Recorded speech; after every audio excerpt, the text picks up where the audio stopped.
Assalamualaikum warahmatullahi wabarakatuh. Abi Amir sekarang bersama Kiai Haji Sofar Mawardi. Masya Allah, beliau adalah pemimpin pesantren di tengah kota, Ma'had Darul Muwahhid. Di tengah kota di Serengseng Kembangan di Jakarta Barat.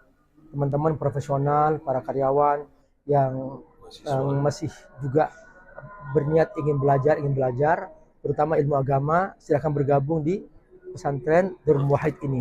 Anda bisa kuliah di tempat lain, tapi juga belajar ilmu agama di pesantren Darul Muwahhid. Kerja juga boleh. Boleh bekerja juga, boleh karyawan juga boleh. Yang penting jangan saya putus dari Allah. Pokoknya di sini Pak Kiai di Sofar memberikan solusi buat teman-teman bisa bergabung di sini. Bisa nginep juga di sini. Oke, semoga berkahi.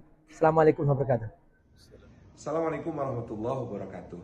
Untuk para pemuda, para mahasiswa, teman-teman pekerja yang masih giat aktif dan siap berkhidmat untuk agama sambil terus belajar tafakuh fiddin, bisa bergabung dengan pesantren Darul Muwahhid Jakarta, asuhan guru kami Kiai Haji Muhammad Sofar Mawardi. Di dalamnya insya Allah kita dididik untuk tafakuh fiddin sekaligus beramal dan berkhidmat, khususnya salah satu khidmahnya kepada Darut Tauhid untuk bersama-sama dengan guru kita semua Kiai Haji Abdul Hakim Nastiar setiap bulan bisa berkhidmah di kajian rutinnya di Masjid Istiqlal Jakarta. Pesantren Darul Muwahhid tempat kita belajar, berkhidmah, dan bukan hanya ilmu tetapi adab dan insya Allah berjejaring bersama dalam komunitas umat Islam berkhidmah kepada dinul Islam yang mulia ini.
Al-Fatihah. A'udzu billahi minasyaitonir rajim. Bismillahirrahmanirrahim. Alhamdulillahi rabbil alamin arrahmanir rahim maliki yaumiddin. Iyyaka na'budu wa iyyaka nasta'in. Ihdinas siratal mustaqim. Siratal ladzina an'amta 'alaihim ghairil maghdubi 'alaihim waladdallin. Amin.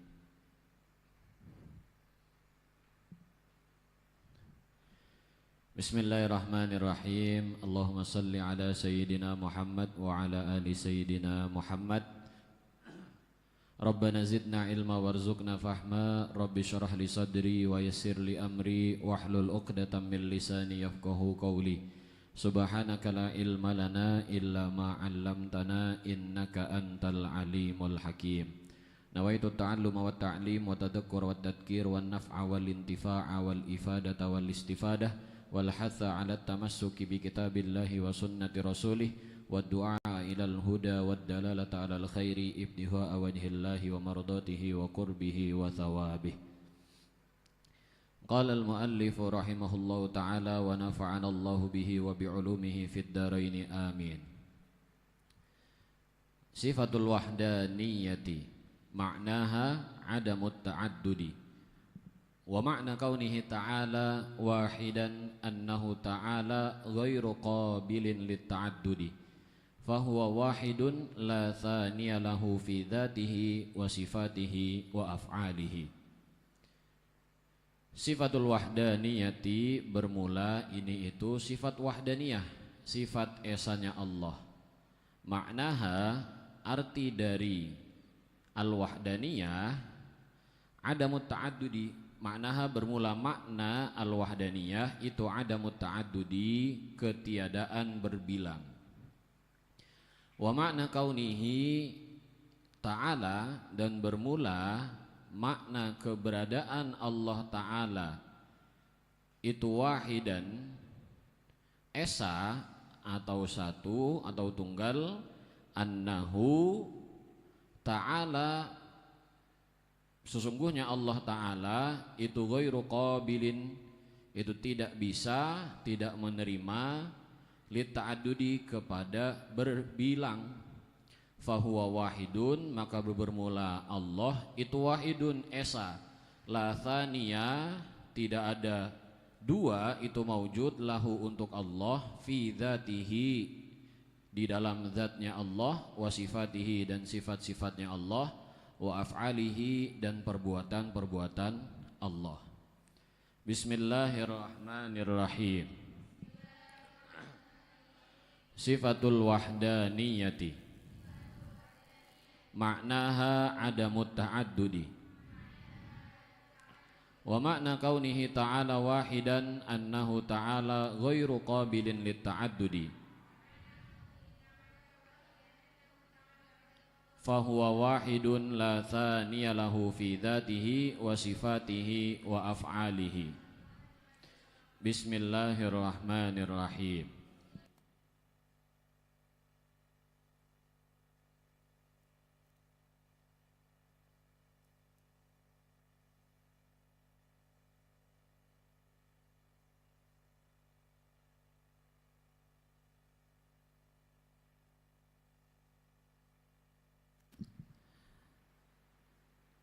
Kemarin kita sudah mempelajari dan membahas beberapa sifat wajib bagi Allah. Di antaranya kita sudah membahas sifatul wujud, sifatul qidam, sifatul baqa, sifatul mukhalafah lil hawadis, dan sifatul qiyam bin nafsi. Dari 20 sifat wajib bagi Allah yang kita pelajari, yang kita sudah ketahui, Ustadz Muhammad Nuruddin membagi sifat wajib bagi Allah terbagi menjadi 4 bagian. Ada sifatun nafsiyatun, yaitu sifatul wujud atau sifat esensi bagi Allah. Ada sifatun salbiyatun, sifat negasinya Allah, atau sifat yang berfungsi atau bertujuan untuk menegasikan atau meruntuhkan sesuatu yang tidak layak bagi Allah. Di antara sifatnya adalah qidam, baqa, mukhalafah lil hawadis, al-qiyamu bin nafsi, dan sifatul wahdaniyah. Ada juga sifatul ma'ani. Sifatul ma'ani adalah sifat eksistensinya Allah atau sifat yang menjadi penyempurna pengenalan Allah Subhanahu wa ta'ala. Dari sifat ilmu, hayat, sama, basor, kalam, qadir, itu sampai kalam. Ilmun, hayat, sama, basor, kalam, kudroh, iradah. Itu sifat ma'aninya Allah. Ketika kita memahami sifat ma'ani, maka di situ ada sifatun ma'nawiyah, sifat yang harus ada karena sebagai pelengkap atau sebagai satu kesatuan yang tidak bisa dipisahkan antara sifat ma'nawiyah dan juga sifatul ma'ani. Karena sifatul ma'ani itu adalah sifat yang memberikan pemahaman kepada kita sifat kerjanya. Kudroh, kuasa. Kuasa tidak akan berlaku kalau tidak ada qadirnya, maha kuasanya Allah. Iradah itu kerjaannya, iradah itu kehendak. Yang menjadikan kehendak itu menjadi nyata atau terrealisasikan itu sifat muridnya Allah yang maha berkehendak, dan seterusnya. Maka pada saat ini kita akan membahas masih dalam kategori sifatun salbiyah, yaitu sifatul wahdaniyah. Sifat negasinya Allah yang paling terakhir yaitu sifatul wahdaniyah, sifat esanya Allah. Apa makna daripada sifat wahdaniyah? Secara mudahnya, secara ringkasnya, wahdaniyah itu artinya adalah ketidakberbilangan. Jadi Allah tidak mungkin dua. Dua saja tidak mungkin, apalagi 3, 4, 5 dan seterusnya. Nah, apa yang lebih dalam lagi yang dimaksudkan dengan sifat wahdaniyah? Makna ataupun maksud dari keberadaan Allah itu esa. Sesungguhnya Allah subhanahu wa ta'ala itu tidak bisa menerima, tidak mungkin berbilang ya. Jadi kalau ada orang memiliki pemikiran, memiliki satu pikiran bahwa Allah itu akan berbilang atau Allah itu mungkin berbilang, maka itu tidak bisa dikatakan statement yang benar ataupun pemikiran yang benar. Karena makna daripada wahdaniyah itu Allah ghairu qabilin lita'addud. Untuk dimungkinkan Allah berbilang saja itu tidak bisa. Maka ketika ada orang berpikiran, ketika ada orang memiliki kesimpulan, Allah itu bisa nggak ya 2, Allah itu bisa nggak ya 3, kemungkinan itu saja sudah pemikiran yang salah. Karena Allah tidak mungkin, tidak bisa menerima keberbilangan. Maka Allah itu wahidun esa, la saniya lahu fi dzatihi wa sifatihi wa af'alihi. Esanya Allah itu bukan hanya sekedar esa, tapi esanya Allah itu zatnya Allah esa, sifat-sifatnya Allah esa, dan perbuatan Allah itu juga esa. Apa maksud dari sifatul wahdaniyah fi dzatihi, wahdaniyahnya Allah fi sifatihi, dan wahdaniyahnya Allah fi af'alihi? Itu akan dijelaskan di bawah-bawahnya. Fal wahdaniyatu tashmalu adzati wasifati wal af'ala. Fal wahdaniyatu, dan bermula esanya Allah itu tashmalu mencakup adzati, zatnya Allah, wasifati, dan sifat-sifatnya Allah, wal af'ala, dan perbuatan-perbuatan Allah. Jadi keesaannya Allah bukan hanya sekedar esa dalam zat, tapi esa dalam sifat dan juga esa dalam perbuatan-perbuatannya. Dan apa yang dimaksudkan dengan esanya Allah dalam zat? Wa makna kaunihi wahidan fid dzati anna dzatahu ta'ala la yusawihi ghairuhu minadz dzawati kama annaha ghairu qabilatin litajzi'ati. Fala yujadu syai'un minal makhluqati yushbihu dzatahu min kulli jawanibiha wa dzatuhu ta'ala wahidun ghairu mukawwanin min ab'adin wa ajza'in. Wa makna kaunihi, dan bermula makna keberadaan Allah itu wahidan esa fi dzati, di dalam zatnya, anna dzatahu, itu sesungguhnya Allah atau sesungguhnya zatnya Allah ta'ala, halnya maha tinggi Allah, la yusawihi, itu tidak menyamai hi akan Allah, ghairuhu, oleh selainnya Allah, minadz dzawati, dari zat-zat, kama annaha, sebagaimana sesungguhnya ad-dzawat, kama annaha, sebagaimana sesungguhnya zatullahi, zat-zatnya Allah itu ghairu qabilatin, tidak menerima litajzi'ati, kepada pembagian atau kepada bagian-bagian. Fala yujadu, maka tidak ditemukan syai'un, oleh sesuatu, minal makhluqati, dari makhluk-makhluk, yushbihu, yang menyerupai dzatahu, akan zatnya Allah, min kulli jawanibiha, dari setiap aspek-aspeknya atau dari setiap arah-arahnya. Maksudnya dzatuhu ta'ala. Wa dzatuhu ta'ala, dan bermula zatnya Allah ta'ala itu wahidun esa, ghairu mukawwanin, tidak terdiri, min ab'adin, dari bagian-bagian, wa ajza'in, dan komponen-komponen. Bismillahirrahmanirrahim. Fal wahdaniyatu tashmalud dzati wasifati wal af'ala. Wa ma'na kaunihi wahidan fi dzati anna dzatahu ta'ala la yusawihi ghairuhu minadz dzawati kama annaha ghairu qabilatin litajzi'ati fala yujadu syai'un minal makhluqati yushbihu dzatahu min kulli jawanibiha wa dzatuhu ta'ala wahidun ghairu mukawwanin min ab'adin wa ajza'in. Bismillahirrahmanirrahim.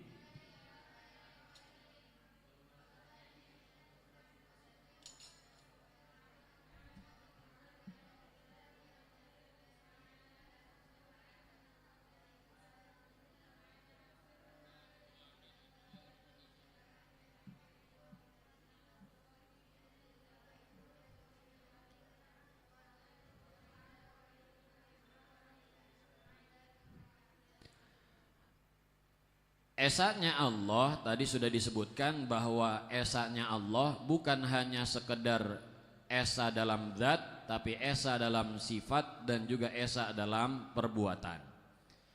Yang pertama yang ingin dibahas adalah apa yang dimaksud dengan esa dalam zatnya Allah Subhanahu wa ta'ala.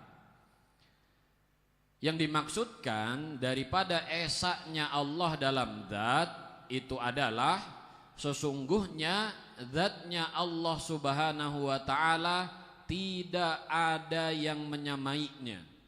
Tidak ada satupun dari sesuatu yang bisa dipikirkan oleh manusia yang menyamai zatnya Allah Subhanahu wa ta'ala.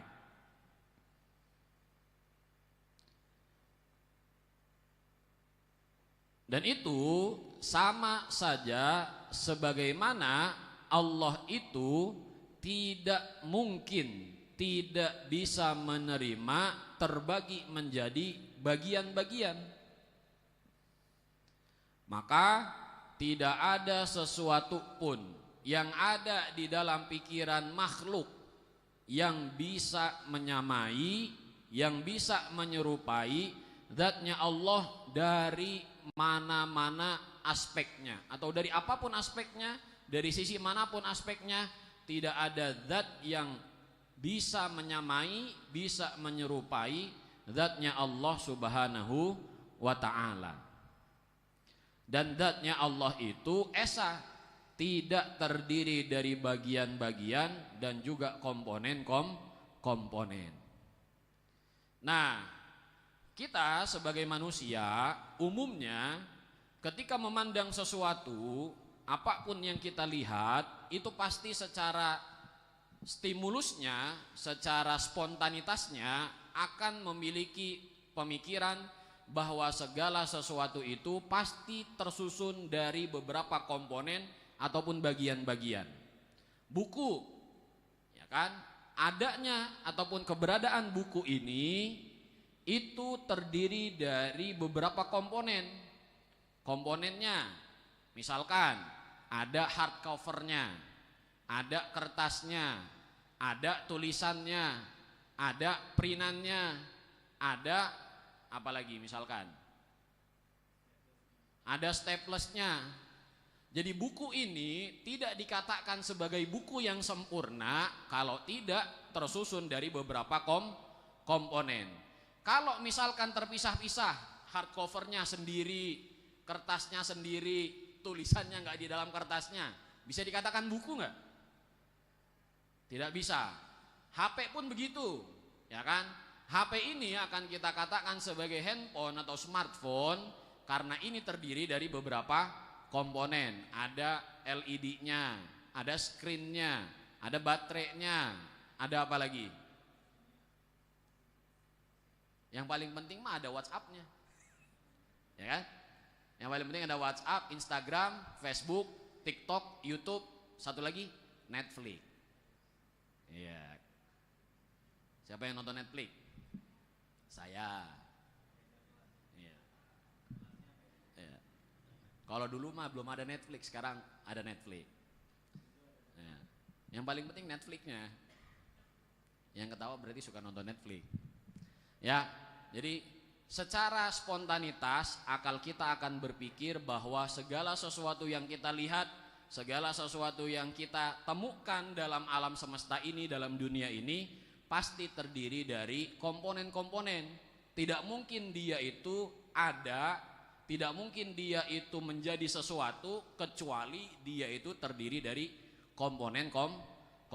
Apapun itulah, meja terdiri dari kayu, terdiri dari paku, terdiri dari apa lagi? Cat, ya kan? Semuanya terdiri dari komponen. Nah, kalau Allah zatnya tidak sama seperti makhluk, tidak sama seperti sesuatu yang kita bayangkan, kita pikirkan dan kita temukan. Maka kalaupun misalkan di dalam Al-Quran ada kata-kata yadullahi fawqa aidihim, apalagi misalkan lahu alsinatun, bagi Allah lisan dan sebagainya yang secara zohirnya itu makna bahasa Indonesianya ataupun makna yang kita pikirkan itu tangan, lisan, ya. Tangan dan lisannya Allah tidak sama sebagaimana tangan dan lisannya manusia. Jadi ketika kita berpikir tentang zatnya Allah, maka zatnya Allah itu tidak sama seperti makhluk apapun yang kita temukan. Bagi kalian yang bisa melihat setan, Allah tidak seperti setan. Ada yang indigo? Nggak ada ya? Nggak ada kan di sini? Ada yang bisa lihat setan nggak? Oke, nggak ada. Oh, IndiHome ada ya. Ada yang bisa ngelihat malaikat? Nggak ada juga. Berarti semua sama ya. Kita cuma bisa ngelihat manusia, hewan, tumbuhan, bangunan. Nggak ada yang bisa lihat yang lainnya lagi? Wah, nggak seru. Padahal kalau ada yang bisa lihat setan, interogasi kita. Ente bisa lihat Ren? Astaga. Iya. Ya. Jadi ketika kita bertanya, kemudian kita berusaha untuk mengenali zatnya Allah, yang harus kita lakukan, yang harus kita percayai dan imani bahwa Allah memiliki zat. Tapi bagaimana bentuk zatnya Allah, hanya Allah yang tahu. Pada intinya zatnya Allah tidak ada yang bisa menyamainya. Jangankan menyamainya, menyerupainya saja tidak bisa. Kalau sekarang kan kita bisa melihat nih, ada sesuatu yang kalaupun dia tidak menyamainya, dia menyerupainya. Contoh misalkan HP, iPhone, ada nggak yang menyamai iPhone? Yang menyamai, benar-benar sama? Nggak ada. Tapi yang menyerupai iPhone banyak. Ada HP Oppo, ini kan kayak iPhone nih kalau di belakang. Tapi ini Oppo, ya kan? Ini Oppo. Bapak aja nggak pakai iPhone, masa anaknya iPhone, malu ntar. Bapak nggak mau HP-nya iPhone, ditawarin nggak mau deh. Ya, kalau sesuatu itu, kalaupun dia tidak bisa sama, dia akan bisa menyerupai. Sekarang teman-teman tahu mobil Denza? Mobil Denza tahu nggak? Mobil yang paling kita tahu paling keren kan Toyota Alphard, ya kan? Ada mobil yang sekarang itu menyerupai Alphard dalam segi bentuk, dalam segi kualitas dalamnya, tapi harganya lebih murah. BYD Denza, anak cabangnya BYD Denza. Ini kalau perempuan nggak tahu otomotif, perempuan taunya skincare. Skincare yang paling mahal misalkan nih Wardah, ya kan? Anggap aku nggak tahu skincare, anggap ya. Merek yang paling terkenal di antara kita kan Wardah. Dia mengeluarkan berbagai macam produk, ada skincare, ada sabun muka gitu kan. Ada juga merek lain yang ingin menyaingi Wardah. Tapi bagaimanapun usaha dia untuk menyamai Wardah nggak akan bisa. Yang ada adalah dia menyerupai, tidak bisa menyamai. Kalaulah dalam bentuk makhluk atau sesuatu yang kita temukan, yang kita pikirkan saja, sampai yang benar-benar sama saja tidak ada, maka begitu pula juga dengan Allah. Tapi kalau makhluk bisa mungkin menyerupai, tapi tidak bisa menyamai. Oke, konotasinya beda nih antara sama dan menyerupai. Kalau sama kan berarti ya sama. Oppo misalkan ini Oppo Reno 13. Ada yang sama Oppo Reno 13 karena diproduksinya sama. Tapi Oppo Reno 13 ini menyerupai iPhone misalkan dari belakangnya. Terus casingnya kan juga sekarang kayak gini, kayak iPhone gitu kan. Ini bukan iPhone tapi tenang, bukan pamer. Ini murah kok, harganya cuma ya mahalan HP-nya Bang Irwan. Oke, HP-nya Bang Irwan kan Samsung A55 ya. Ya. Ya, oke. Jadi itu yang dimaksud dengan esanya Allah dalam zat. Jadi ketika kita mendengar Allah itu esa dalam zat, yang terbesit di dalam pikiran kita bukan hanya sekedar Allah itu esa, tapi tidak ada satupun zat yang menyerupai Allah, ya. Atau tidak ada zat yang bisa menyamai Allah. Jangankan menyamai, menyerupai saja tidak ada. Maka Allah itu esa dalam zat. Yang dimaksudkan itu adalah tidak ada satupun makhluk, tidak ada satupun sesuatu. Kita tidak sebut makhluk ya. Tidak ada satupun sesuatu yang bisa menyamai zatnya Allah. Jangankan menyamai, menyerupai saja tidak ada. Itu yang dimaksud dengan esanya Allah dalam zat. Yang kedua, esanya zat Allah itu maksudnya adalah zatnya Allah tidak tersusun dari komponen-komponen atau bagian-bagian. Karena makhluk ataupun sesuatu yang kita temukan itu pasti terdiri dari beberapa komponen dan bagian-bagian. Ya kayak kita aja, manusia. Manusia akan dikatakan manusia karena dia punya kepala, badan, kaki, tangan, jantung, hati, otak dan sebagainya. Kalau ada manusia kepalanya hilang, nggak ada, putus, disebut manusia nggak dia? Ya, disebut sebagai hantu misalkan gitu. Maka itulah yang dimaksud dengan esanya Allah dalam zat. Selanjutnya, ammal wahdaniyatu fis sifati fahiya ta'ni anna sifatil maula subhanahu wa ta'ala la yusawihi sifatul makhluqati wa hiya ta'ni aidon annahu ta'ala laisa lahu sifataini fa aktsara min jinsis sifati ka an yakuna lahu qudrataini au iradataini mathalan. Ammal wahdaniyatu fis sifat, dan amal wahdaniyatu, dan bermula esaknya Allah fis sifati di dalam sifat-sifat, fahiya ta'ni, maka bermula ia wahdaniyah fis sifat itu ta'ni memaksudkan anna sifatil maula, akan sesungguhnya sifat-sifat Tuhan yaitu Allah subhanahu wa ta'ala, halnya maha suci Allah dan halnya maha tinggi Allah, itulah yusawi, tidak menyamaihi akan Allah sifatul makhluqati, oleh sifat-sifat makhluk. Wahiyya ta'ni, dan bermula al-wahdaniyatu fi sifat itu ta'ni memaksudkan aidon, halnya juga annahu, akan sesungguhnya Allah itu ta'ala, annahu ta'ala, akan sesungguhnya Allah ta'ala itu laisa lahu, tidak ada untuk Allah, tidak ada bagi Allah sifataini, itu dua sifat, fa'aktsara, atau lebih, min jinsis sifati, dari sifat yang sejenisnya, ka'an yakuna, sebagaimana bahwa ada lahu untuk Allah qudrataini, itu dua qudrah, au iradataini, atau dua iradah, mathalan, halnya contoh. Bismillahirrahmanirrahim.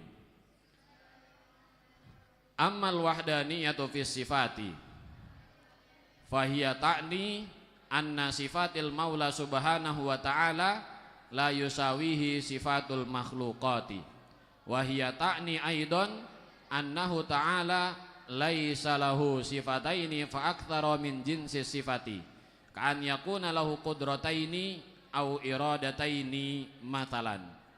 Bismillahirrahmanirrahim.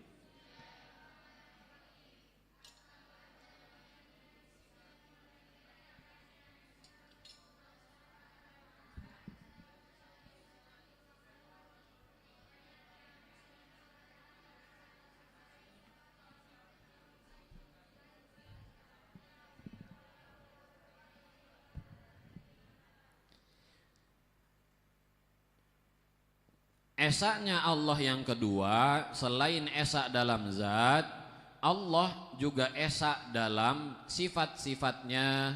Apa yang dimaksud dengan esanya Allah dalam sifat-sifat? Yang pertama, esa dalam sifat bagi Allah itu adalah sesungguhnya sifat-sifatnya Allah Subhanahu wa ta'ala tidak bisa disamai dengan sifat-sifatnya makhluk. Contoh misalkan, manusia punya kehendak, Allah juga punya kehendak. Secara zohir bahasa, secara gamblangnya atau secara umumnya, bahasa sifat sama-sama kehendak. Yang satu kehendak manusia, yang satu kehendak Allah. Walaupun secara bahasa sama-sama iroda, sama-sama kehendak, tapi kehendaknya manusia dengan kehendaknya Allah itu berbeda. Tidak mungkin sama. Jadi walaupun secara bahasa Allah berkehendak, manusia juga berkehendak. Manusia juga kuasa, Allah juga kuasa. Manusia juga tahu, Allah juga tahu. Manusia berbicara, Allah juga berbicara. Manusia melihat, Allah juga melihat. Apalagi misalkan manusia sabar, Allah juga sabar. Manusia suka memaafkan, Allah juga memaafkan. Tapi catatannya adalah esanya Allah dalam sifat. Maksud yang pertama adalah walaupun secara bahasa sifatnya sama dengan makhluk, tapi sifat yang dimiliki Allah itu berbeda dengan sifat yang dimiliki makhluk. Itu yang harus digarisbawahi. Karena di sini ada dua definisi. Dan definisi yang kedua, maksud daripada esanya Allah dalam sifat adalah sesungguhnya Allah Subhanahu wa ta'ala tidak mungkin terjadi pada zatnya Allah ataupun dalam sifatnya Allah memiliki dua sifat yang sama dalam waktu yang bersamaan. Contoh misalkan di sini dikatakan kan yakuna lahu qudrataini. Allah memiliki dua kudroh. Allah memiliki dua kuasa. Allah memiliki dua iradah. Nah, kalau secara pembuktian akalnya gimana ya kira-kira? Misalkan yang sifat kehendak manusia itu berbeda dengan sifat kehendaknya Allah. Oke? Contoh sifat kehendaknya manusia. Ketika kita bangun pagi, ya kan? Kita pasti memiliki keinginan, memiliki kehendak melakukan sesuatu. Anggap saja misalkan saya besok pengen bangun pagi jam 3:30. 3:30 bangun, ke kamar mandi, cuci muka, skincarean, terus rapi-rapi, make up, pakai mukena yang paling cakep, kerudungan yang paling rapi. Itu kalau perempuan. Kalau laki-laki emang bodo amat sih. Bangun, wudu, langsung ke bawah. Makanya nyampe bawah tidur lagi. Ya.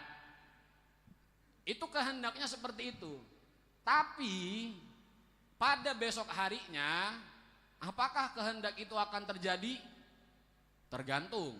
Bisa terjadi, bisa tidak terjadi. Kenapa bisa terjadi? Karena Allah berkehendak untuk membangunkan dia sebelum jam 3:30. Kenapa bisa tidak terjadi? Karena Allah juga berkehendak untuk membuat dia tidak bangun di jam 3:30. Jadi kalau ditanya mana yang lebih berkehendak, manusia atau Allah? Allah. Oke? Maka tidak bisa dikatakan sama kehendaknya manusia dengan kehendaknya Allah. Itu yang dimaksud dengan esanya Allah dalam sifat. Jadi sifat kudrohnya Allah, sifat kehendaknya Allah, ya cuma Allah yang punya, walaupun manusia juga punya. Contoh misalkan sifat kudroh, ya kan?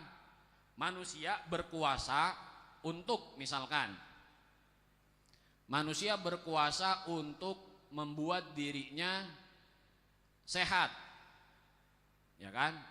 Dengan cara bangun tepat waktu, tidur dengan waktu yang cukup, makan makanan yang bergizi, olahraga kalau ingat. Terus apalagi misalkan minum suplemen, vitamin C kah, habatus sauda kah, madu kah dan sebagainya. Itu usaha untuk menguasakan dirinya agar dia sehat. Tapi Allah juga punya kuasa, walaupun dia sudah berusaha semaksimal mungkin untuk sehat, Allah juga lebih berkuasa untuk membuat dia tetap sakit. Maka kuasanya Allah itu berbeda dengan kuasanya makhluk. Nah, itu dia yang pertama.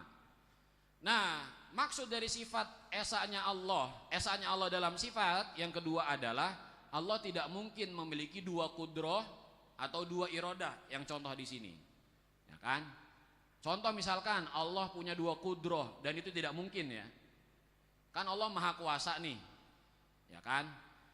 Maka tidak mungkin dengan dua sifat kudroh itu akan menjadikan sesuatu itu ada dalam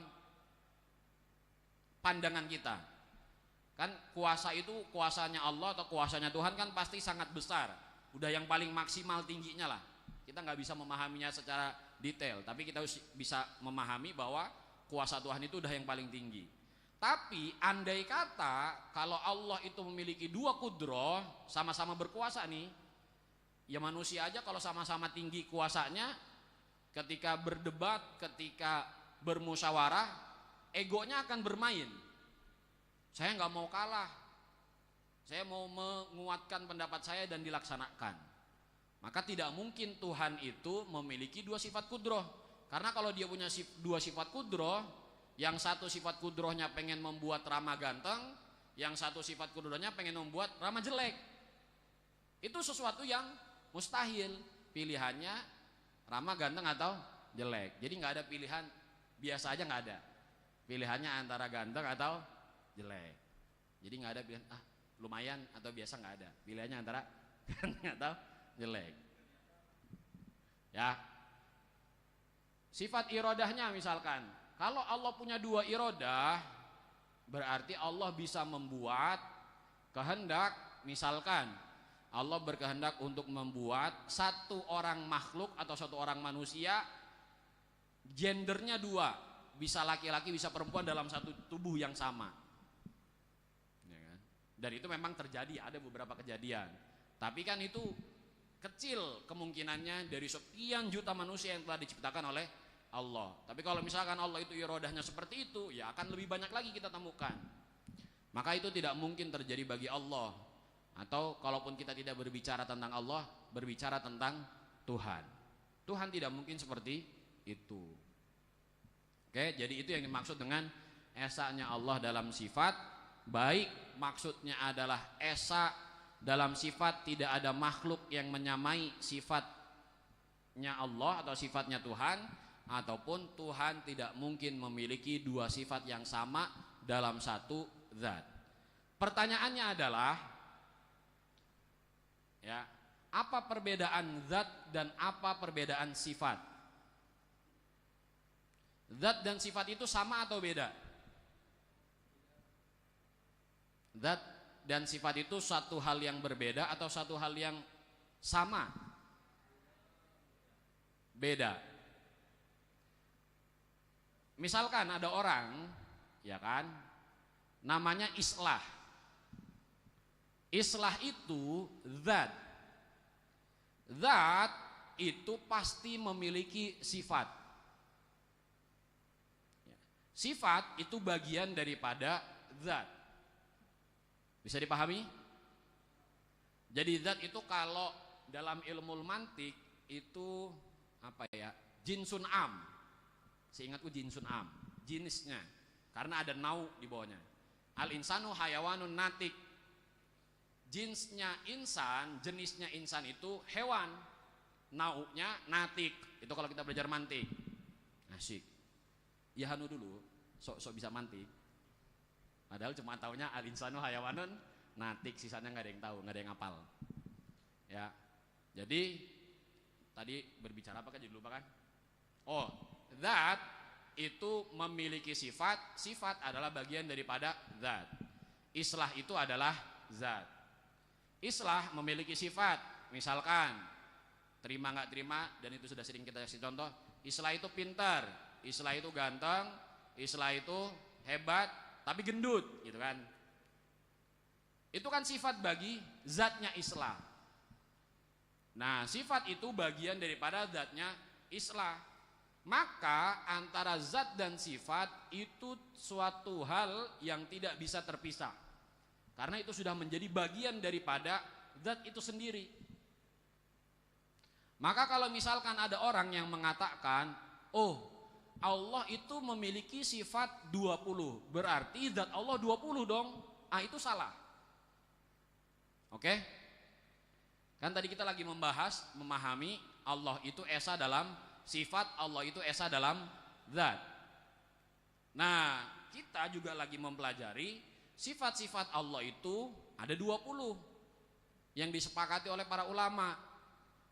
Mungkin ada juga yang lain mengatakan 99 Asmaul Husna. Ya. Maka yang menjadi catatan tambahannya adalah zat dan sifat itu adalah satu kesatuan. Maka kalau ada yang mengatakan, loh, Allah katanya esa, tapi kok sifatnya banyak, berarti Allah banyak dong. Allah maha penyayang, berarti Allah juga maha pengasih, karena Allah juga maha pengasih, memiliki sifat maha pengasih. Allah memiliki sifat maha sabar, Allah memiliki sifat maha pengampun, berarti Allah ada banyak dong, gitu. Nah, jawabannya adalah zat dan sifat itu adalah satu kesatuan yang sama. Kenapa satu kesatuan yang sama? Zat itu memiliki sifat, sifat adalah bagian daripada zat. Jadi tidak bisa dipisahkan. Sifat itu muncul karena ada zat. Tidak mungkin sifat itu bisa disematkan kepada sesuatu kalau nggak ada zatnya. Ya. Kenapa misalkan tadi ada orang menganggap islah itu baik dan sebagainya? Karena mereka langsung melihat islah dan bermuamalah dengan islah, mengenal islah, kemudian dalam bertahun-tahun, oh dia mengenal karakteristik islah, misalkan begitu. Akhirnya dia berkesimpulan islah itu memiliki sifat-sifat yang tadi disebutkan. Nah, sifat-sifat tadi tidak akan bisa disematkan, tidak bisa dikaitkan dengan islah kalau orang itu tidak pernah bertemu dengan zatnya islah. Maka islah tidak bisa dipisahkan dengan sifatnya, sifatnya tidak bisa berdiri sendiri karena islahnya tidak ada. Bisa dipahami?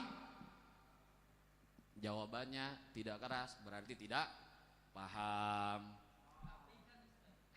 Enggak. Apa?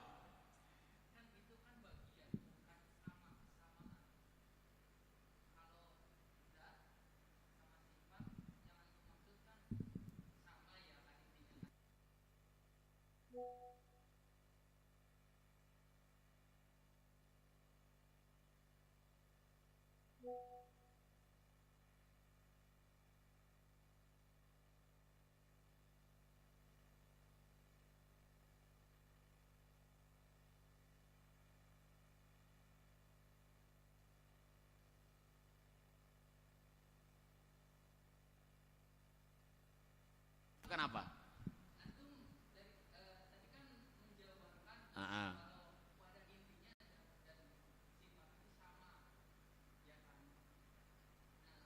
Aku tidak mengatakan zat dan sifat itu sama, satu bagian yang tidak bisa terpisahkan.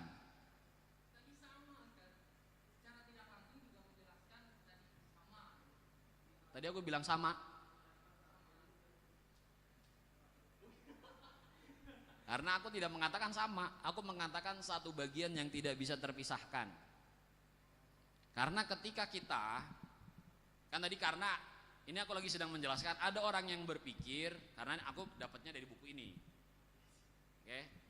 Jadi dalam buku ini dikatakan ada orang yang menyangkal dengan adanya sifat-sifat Allah yang banyak, berarti Allah juga banyak dong. Padahal Allah memiliki sifat wahdaniyah. Sifat wahdaniyah di sini bukan hanya sekedar esanya Allah, zatnya saja, tapi juga sifatnya esa, kemudian nanti af'alnya juga esa. Nah, tadi dijelaskan juga apa itu esanya Allah dalam zat. Poin utamanya adalah tidak ada makhluk manapun yang bisa menyamai Allah. Bahkan jangankan menyamai, menyerupai saja tidak ada. Analoginya tadi sudah aku berikan. Ada HP iPhone, tidak ada satupun merek HP yang bisa menyamai iPhone 100%. Kenapa? Kalau bisa dia sebenarnya bisa, tapi dia akan kena copyright. Dia akan digugat kan? Maka yang paling bisa dilakukan adalah menyerupainya. Nah, sebenarnya Tuhan itu tidak bisa disamai. Kok ada orang yang menyamai? Karena akalnya lagi konslet. Anggap begitu. Makanya kenapa kok ada yang mohon maaf trinitas, kemudian Tuhan itu ada, misalkan di dalam agama Buddha ada beberapa dewa gitu kan. Padahal itu sebenarnya sesuatu yang sebenarnya kalau secara akal logika dengan bersih dan lagi berakal dengan baik itu nggak masuk akal. Tapi mungkin kadang-kala kan akal ini dikalahkan ataupun akan kalah dengan hati ujung-ujungnya. Tapi pada intinya adalah yang dimaksud dengan esanya Allah dalam zat, tidak ada zat manapun yang bisa menyerupai Allah, bahkan menyamainya. Dan yang kedua, esa dalam zatnya Allah itu Allah tidak tersusun. Kenapa? Itu harus dijelaskan. Karena secara umumnya kita manusia menemukan apapun yang ada di dunia ini pasti tersusun. Kemudian di dalam Al-Quran kita juga mendengarkan beberapa ayat. Yadullahi fauqa aidihim lahu alsinatun. Allah memiliki lisan, Allah memiliki tangan. Kalau kita kan secara manusia secara umumnya spontanitasnya, oh berarti Allah punya tangan dong. Tangannya Allah berarti kayak manusia dong. Atau lisannya Allah kayak lisannya manusia dong. Nah, itu yang pengen diluruskan. Manusia memang terdiri dari susunan-susunan, tetapi Allah, zatnya Allah itu esa, esanya adalah Allah tidak terdiri dari susunan ataupun anggota-anggota badan. Zatnya Allah seperti apa esanya? Wallahu a'lam. Tapi pada intinya adalah zatnya Allah itu esa. Esanya di sini adalah tidak tersusun. Yang kedua, tidak ada satupun makhluk ataupun sesuatu apapun yang kita pikirkan. Aku tidak bilang menemukan ya. Kalau menemukan kita bisa lihat dan temukan. Tapi ada juga orang yang berpikir aja bisa tuh. Kalau dia berpikir lagi konslet, dia menghayal berpikir, oh Allah itu begini. Jadi tidak ada satupun yang dalam pikiran manusia bisa menyamai Allah. Oke? Nah, kan kita juga lagi mempelajari Allah juga esa dalam sifat. Esa dalam sifat itu ada dua yang dijelaskan dalam kitab ini. Esa yang pertama, sifatnya Allah tidak sama dengan sifatnya makhluk. Karena makhluk juga memiliki sifat kuasa, sifat iroda, sifat ilmu, sifat hidup dan sebagainya lah. Nah, walaupun sama secara bahasa, tapi hakikatnya sifatnya Allah itu esa, tidak bisa ada yang menyamai dari makhluk. Nah, yang kedua, sifatnya Allah juga tidak mungkin dalam satu zat itu memiliki dua sifat yang sama. Irodah dan irodah dalam satu zat yang sama itu tidak mungkin. Jadi Allah tidak mungkin memiliki dua irodah. Nah, ketika kita membahas sifat, kan kita belajar bahwasannya sifat Allah itu ada 20. Dalam buku ini dijelaskan, nah karena adanya sifat Allah yang banyak itu, ada orang yang berpikiran, oh berarti Allah itu banyak dong, karena sifatnya adalah banyak.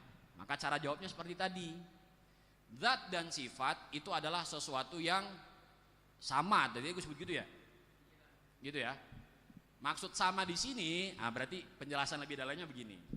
Maksud sama di sini adalah zat dan sifat adalah sesuatu yang tidak bisa terpisahkan. Kenapa begitu? Analoginya adalah zatnya Islah misalkan, ya kan?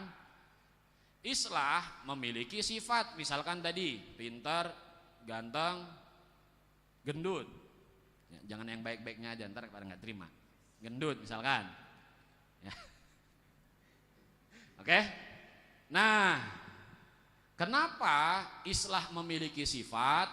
Karena ada zatnya. Zat itu pasti memiliki sifat.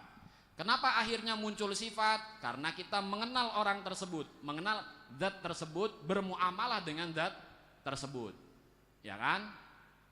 Entah kita yang mengenali zat tersebut atau zat tersebut yang mengenalkan dirinya. Kalau makhluk, kita yang berusaha mengenalnya dengan bermuamalah. Kalau Allah kan, ya Allah juga mengenalkan dirinya, mengenalkan sifat-sifatnya, dan kita berusaha untuk mengenal Allah. Maka sifat-sifat yang ada dalam zat itu tidak bisa terpisah dari zat. Karena kalau misalkan nih, sabarnya dipisahkan dari zatnya islah, bisa nggak terlihat sabarnya islah? Enggak. Beda kalau misalkan tangannya islah terputus dari badannya islah. Badannya islah masih ada, tangannya terputus. Ya kan? Tapi dia masih bentuknya zat islah tuh masih ada gitu.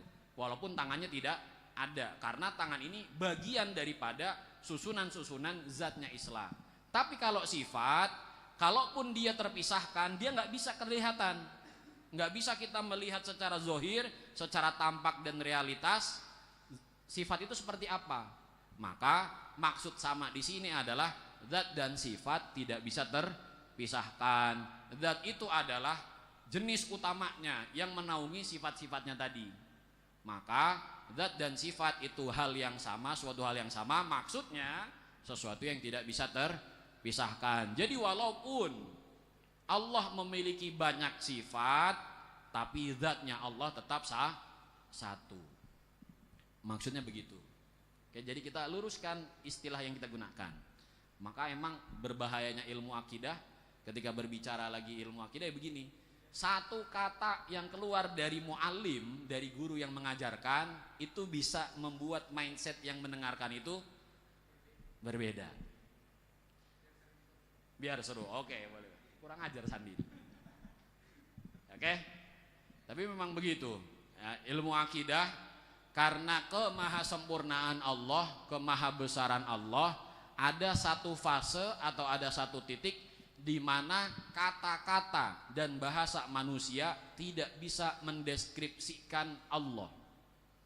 Contoh, ada orang bertanya, ya kan? Allah itu kapan adanya? Kan Allah itu maha terdahulu. Ya kan? Berarti kalau ada orang bertanya, katanya Allah maha terdahulu, berarti Allah kapan ada? Itu pertanyaan yang salah. Kenapa salah? Karena ketika kita berbicara tentang kapan, itu akan berbicara tentang waktu. Waktu itu adalah sesuatu yang terbatas, sedangkan Allah tidak terbatas. Maka pertanyaan tentang waktu itu tidak bisa disematkan kepada Allah, tidak bisa dikaitkan dengan Allah, karena Allah tidak terbatas. Waktu itu sesuatu yang terbatas. Ya kan, dalam waktu kita satu hari 24 jam, dalam satu bulan 30 hari, dalam satu tahun 12 bulan 365 hari. Ada istilah waktu yang lebih panjang lagi? Ya akan terus menerus 100 tahun, berarti ada berapa ratus bulan. Begitu terus, tapi kan ada batasnya gitu loh, enggak sampai definite. Enggak sampai itu dia tidak terbatas. Maka Allah itu tidak terbatas. Maka kadangkala bahasa yang kita gunakan dalam menjelaskan hakikat Allah ataupun mengenalkan sifat-sifat Allah ataupun mengenal sifat-sifat Allah itu kadang bisa terbentur dengan keterbatasan, karena Allah Maha Sempurna, tidak bisa dibatasi dengan sebatas kata-kata dan istilah dalam istilahnya manusia. Ya. Kemudian wal wahdaniyatu fil af'ali ta'ni annal af'ala kullaha makhluqatun lahu subhanahu wa ta'ala. Fala khaliqa siwahu wa in kanal insanu muktasiban bi af'alihi fid dhahiri. Wal wahdaniyatu fil af'ali, dan bermula esanya Allah di dalam perbuatan atau perbuatan-perbuatan itu takni memaksudkan annal af'ala akan sesungguhnya perbuatan-perbuatan kullaha keseluruhannya af'al itu makhluqatun diciptakan lahu olehnya subhanahu wa ta'ala, halnya maha suci Allah dan halnya maha tinggi Allah. fala khaliqa maka tidak ada Tuhan itu fala khaliqa maka tidak ada pencipta itu maujud siwahu kecuali Allah. Wa in kanal insanu walaupun ada ya insan atau manusia itu muktasiban mendapat atau memperoleh li af'alihi kepada perbuatan-perbuatannya insan fi dzahiri dalam zahirnya. Bismillahirrahmanirrahim. Wal wahdaniyatu fil af'ali ta'ni annal af'ala kullaha makhluqatun lahu subhanahu wa ta'ala fala khaliqa siwahu wa in kanal insanu muktasiban li af'alihi fid dhahiri. Bismillahirrahmanirrahim.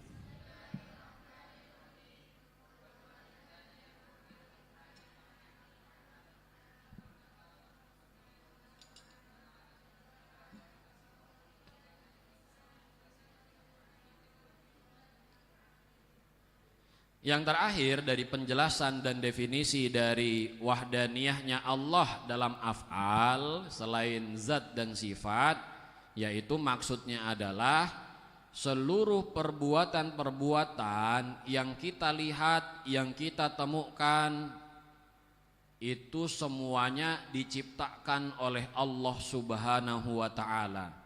Kalau dalam ayat Al-Qur'annya wallahu khalaqakum wa ma ta'malun.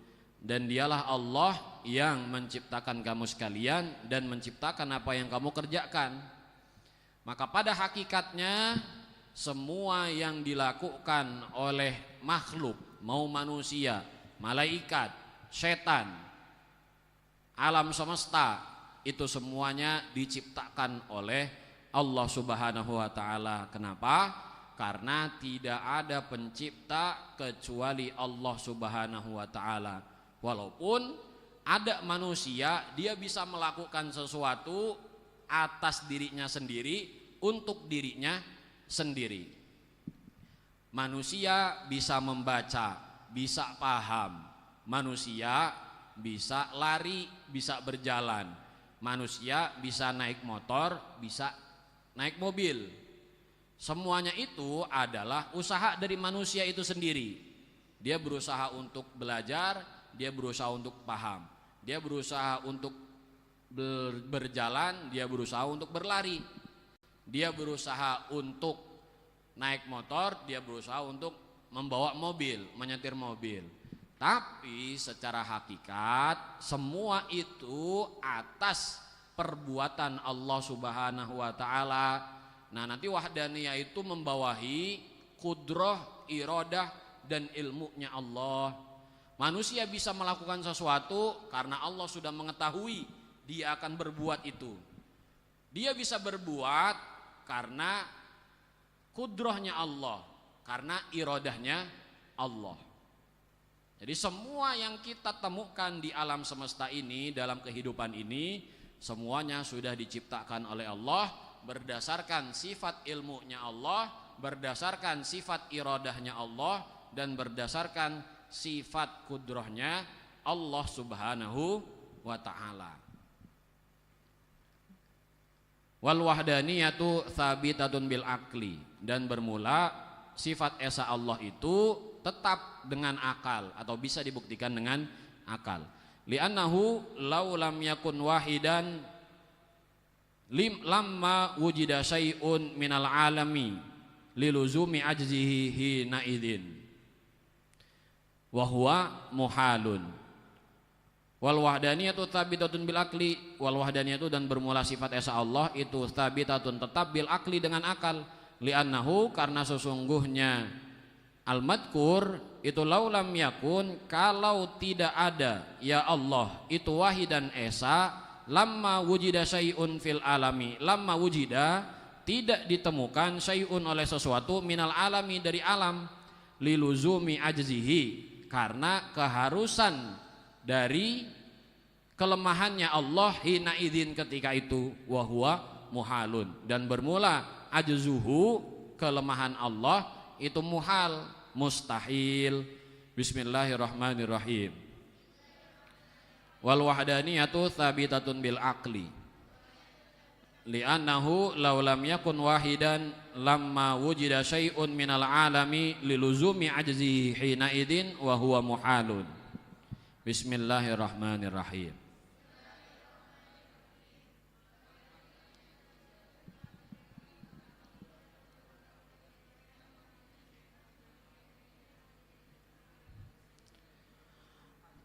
Wal wahdaniyatu, dan sifat esa Allah itu bisa dibuktikan dengan akal. Kenapa? Karena kalau Allah itu tidak esa, baik tidak esa dalam zat, sifat dan af'al, maka kita tidak bisa menemukan alam ini. Apa sih itu alam itu? Alam itu adalah kullu ma siwallah. Jadi alam yang dimaksudkan di sini bukan sekedar alam semesta, tapi kullu ma siwallah. Itu dijelaskan dalam buku ini. Jadi baca buku ini, tapi pusing baca buku ini. Ya, alam itu adalah kullu ma siwallah. Jadi segala sesuatu yang selain Allah itu disebut sebagai alam. Kenapa disebut sebagai alam? Karena dia diciptakan.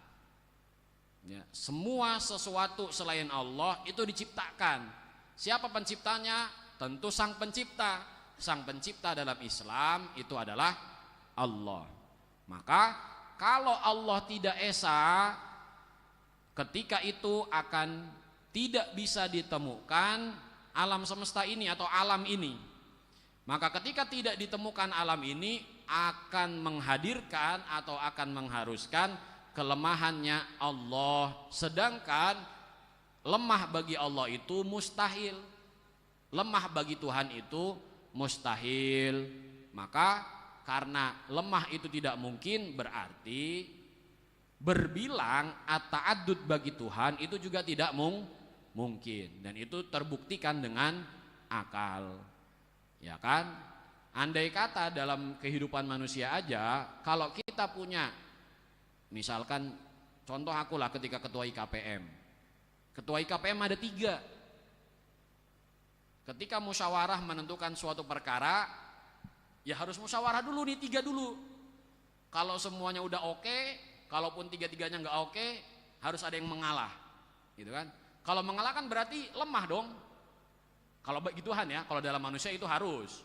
Kalau dalam manusia namanya juga kepemimpinan dalam kebersamaan itu harus menurunkan ego. Nggak bisa semuanya egonya tinggi, nggak jadi.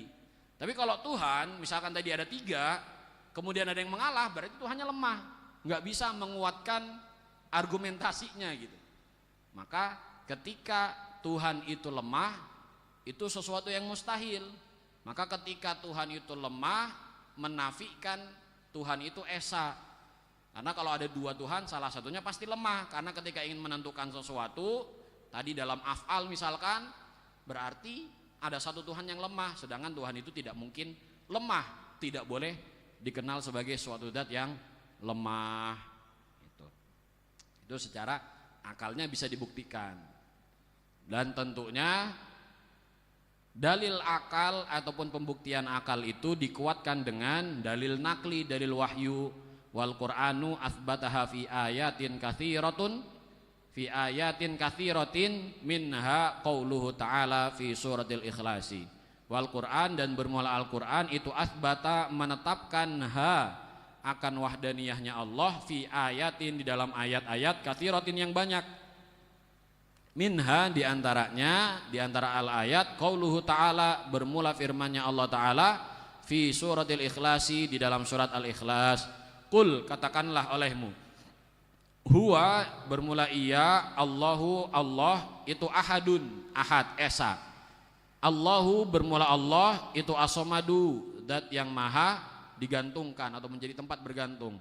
Lam yalid, yang tidak beranak, walam yulad, dan tidak diperanakkan. Walam yakun, dan tidak ada lahu, untuk Allah, kufuwan, akan sekutu, ahadun, oleh sesuatu. Surat Al-Ikhlasi, surat Al-Ikhlas ayat 1 sampai ayat 4. Wasuratu, dan bermula surat Al-Ikhlas itu khulasatun, ringkasan, wafiyatun, yang mencakup li ilmi tauhidi, kepada ilmu tauhid. Jadi setelah kita bisa membuktikan keberadaan Allah itu esa, baik dalam zat, sifat dan af'al, dikuatkan lagi dengan ayat yang diturunkan oleh Allah di dalam Al-Quran, terkhusus dalam surat Al-Ikhlas, katakanlah bahwasanya Allah itu esa, Allah tempat bergantung, Allah tidak beranak dan juga tidak diperanakan, tidak ada satupun sekutu bagi Allah. Maka surat Al-Ikhlas ini sudah mencakup keseluruhan dari ilmu tauhid, ilmu mengesahkan Allah subhanahu wa ta'ala. Kenapa bisa dikatakan wafiyatun li ilmi tauhid? Yang pertama, karena Allah tidak mungkin beranak.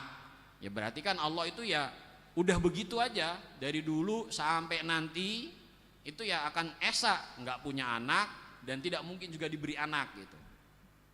Dan tidak ada satupun zat ataupun yang dipikirkan oleh manusia yang bisa menyekutuai Allah, yang bisa menyamai Allah, yang bisa menyerupai Allah. Maka disebutlah Al-Ikhlas itu sebagai ringkasan yang menyeluruh tentang ilmu tauhid.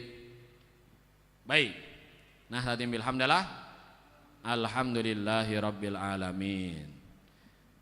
Setelah ini kita akan sedikit kumpul bersama dengan teman-teman santri mukim, pembahasan mengenai strategi strategi dakwah menciarkan Ma'had Darul Muwahhid, dan juga beberapa langkah untuk menyambut ataupun untuk mensosialisasikan Darul Muwahhid bagi teman-teman yang akan masuk ke dalam DM ini. Jadi setelah ini off cam. Kita tutup dulu. Alhamdulillahirabbil alamin. Allahumma shalli ala sayidina Muhammad wa ala ali sayidina Muhammad. Allahumma anfa'na bima 'allamtana wa 'allimna ma yanfa'una warzuqna uluman tanfa'una fid dini wad dunya wal akhirah. Allahumma qad istawda'naka ma 'allamtanahu fardudhu ilaina inda hajatina ilaihi wa la tunsinanhu ya rabbal alamin.